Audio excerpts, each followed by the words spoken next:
We're going to start in Spain, in Murcia, this fire at a nightclub. The latest numbers from the AFP news agency telling us that 11 people have been killed. Let's take a look at these pictures from the fire service. It gives you some idea of what they were up against when they entered the nightclub, trying to save lives and put out that fire. We believe 4 people were being treated for smoke inhalation. The number of deaths, we're being warned, could still rise. This all happened in the early hours of Sunday morning when the nightclub was still busy.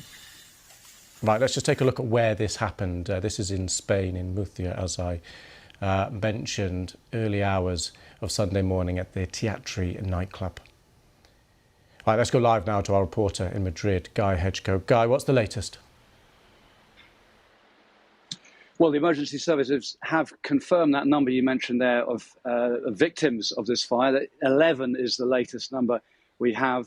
Earlier, we had the number 7 in terms of victims, but that has jumped up after 4 people who were being looked for by the emergency services. They were confirmed as victims. We also have those other 4 people who were injured in the fire that you mentioned. They're being treated by emergency services as well. Now, the authorities have not ruled out the possibility that the death toll could rise even further from this fire at the Teatre nightclub. Prime Minister Pedro Sánchez has posted a message of condolence on social media, and the mayor of Murcia, José Ballesta, has been following events obviously very closely and has declared 3 days of mourning. But what we're hoping is that we won't be hearing an increase in that death toll. But the emergency services are still working their way through the rubble of the site. It's a tremendous mess, as you can imagine, and there's a lot of work to be done still. Guy, it's still early. Do we have any indication about when we will get any final details, when the final searches of the premises will have been completed?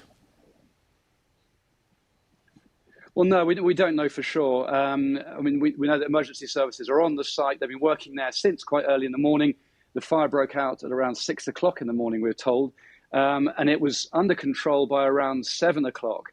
And really, since then, the fire services and other emergency services have been working there to find survivors, to find people who were injured and get them to safety. A local sports venue has been adapted and is being used to provide support and counselling for people who are affected. But we really don't know exactly when all of this will be over. But I think it will be quite a few hours before the emergency services can leave the site and we'll know the exact death toll. Okay, Guy, thank you very much for that. So just to confirm, as Guy confirmed there, 11 is the number of people killed in that nightclub fire, and we will await more details when the authorities release them.